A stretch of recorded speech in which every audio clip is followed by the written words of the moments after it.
కుటుంబ సభ్యులందరికీ నమస్కారం.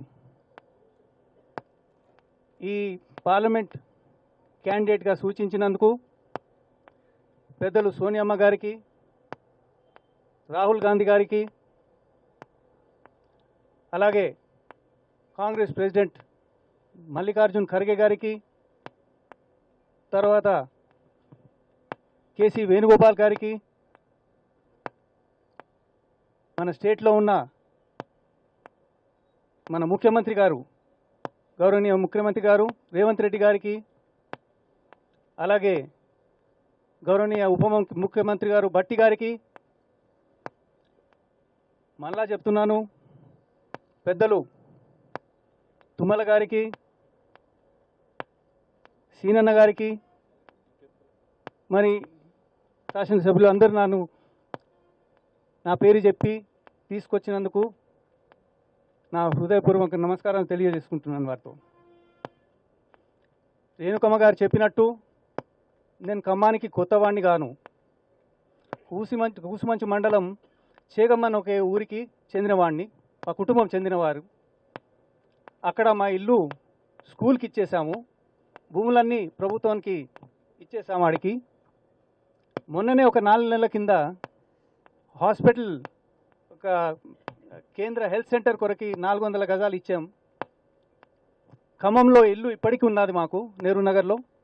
నాకు ఒక చిన్న ఫ్లాట్ కూడా ఉంది అక్కడ, 1000 స్క్వేర్ ఫీట్ ఫ్లాట్ కూడా ఉంది అక్కడ. అయితే ఖమ్మానికి నేను బయటోండి గాను. అలాగే మరపట్ల మొత్తం భూములన్నీ పోలీస్ స్టేషన్కి, ఆర్టీసీ బస్ స్టాండ్కి, ప్రైమరీ హెల్త్ సెంటర్కి, ఎంఆర్ఓ ఆఫీస్, ఎండి ఆఫీస్ అన్నిటికీ దానం చేశాం. నాకు ఒక సెంటు భూమి లేదు అక్కడ. మాదాపురంలో కొంత భూమి ఉంది, ఇక్కడ కొంత వ్యాపారం ఉంది నాకు. అలాగే కొంత బీజేపీ గురించి మాట్లాడదాము. గత 10 ఏళ్లలో ఎన్నో వాగ్దానాలు చేశారు వారు. ఉదాహరణగా 3 చెప్తాను నేను. గ్యాస్ సిలిండర్ 440 రూపాయలు ఉండేది. అది ఇప్పుడు వారు ఏం చేశారంటే అవి మొత్తం 50% చేస్తా అని వాగ్దానం చేశారు. అది ఎక్కడికి పోయింది? వాళ్ళ 1900 రూపాయలకి వెళ్ళిపోయింది. అదేవిధంగా పెట్రోలు 71 రూపాయలు ఉండేది. అది ఆయన రాగానే ప్రధానమంత్రి గారు ఏం చెప్పారు మనకు? అది 40 రూపాయలకి తెస్తా అని చెప్పారు. అది ఇప్పుడు ఎక్కడుంది? 110 రూపాయలు. తక్కువైతే కాదు అది. ఉద్యోగాలు అన్నారు, 2 కోట్ల ఉద్యోగాలు ఇస్తా అన్నారు. గవర్నమెంట్ వచ్చినాక 1 కోటి ఉద్యోగాలు తక్కువ చేశారు.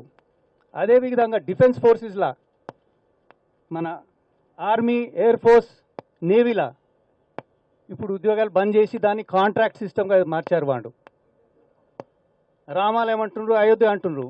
మరి మాకు రాముల వారు లేరా? నేను మరపట్ల రామాలయం నేనే కట్టాను, నా పేరే రామసాయం. ఆదినారాయణ గారు ఇప్పుడే చెప్పారు రామసాయం అని. నేనే రామసాయం. వారికేనా? మాకు లేదా? అందుకొరకే బీజేపీకి ఓటేసి వేస్ట్ అని నేను అనుకుంటున్నాను. అలాగే కొంత బీఆర్ఎస్ గురించి కూడా మాట్లాడతాను. బీఆర్ఎస్లా మీకు తెలిసినంది, మీకు అందరికీ తెలుసు, ప్రింట్ అండ్ సోషల్ మీడియాకి అందరికీ తెలుసు. కాళేశ్వరం ఫెయిల్, ధరణి ఫెయిల్, ఇళ్ల స్థలాలు ఫెయిల్, ఎగ్జామ్లు కూడా పేపర్ లీకే, అది కూడా ఫెయిల్. 10 ఏళ్ళు ఉన్నారు, మరి ఏం చేశారు? 5 ఏళ్ళు, లాస్ట్ 5 ఇయర్స్లో ముఖ్యమంత్రి బయటికి కూడా రాలేదు ఇంట్లో నుంచి. ఇప్పుడు తిరుగుతున్నా అన్నాడు, ఓటు కొరకు తిరుగుతూ ఉన్నాడు, బాపు అని పేరు పెట్టుకొని తిరుగుతున్నాడు.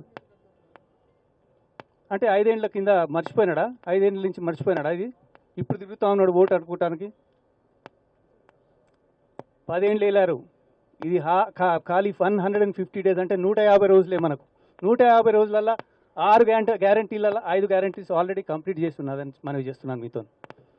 కాంగ్రెస్ ప్రభుత్వం కూడా సెంటర్లో 45 పేజీల గ్యారంటీలు, 25 గ్యారంటీలు ప్రకటించింది. ఒకవేళ కాంగ్రెస్ ప్రభుత్వం వస్తే ఇవి చేసి చూపిస్తానని మనవి చేస్తున్నాను మీకు. నన్ను ఈసారి ఓటేసి గెలిపిస్తే ఖమ్మం ప్రజలకు సేవ చేయడానికి ఒక అవకాశం ఇవ్వండి, అంతే అడుగుతున్నాను. ఒక్క అవకాశం ఇవ్వండి. మాటలు కాదు, చేతలా చేసి చూపిస్తాను. మాటలు కాదు చేతలు చూపించేస్తాను. నాకు 63 ఏండ్లు ఇప్పుడు, 2 పిల్లలకు పెండ్లి అయిపోయింది. నాకు పనులు ఏం లేవు, నేను వ్యాపారస్తుని గాను. మొత్తం ఖమ్మానికి అంకితం చేస్తాను నేను. దీంతో సభను ముగించుకుంటా ధన్యవాదాలు తెలుపుకుంటా. జై కాంగ్రెస్.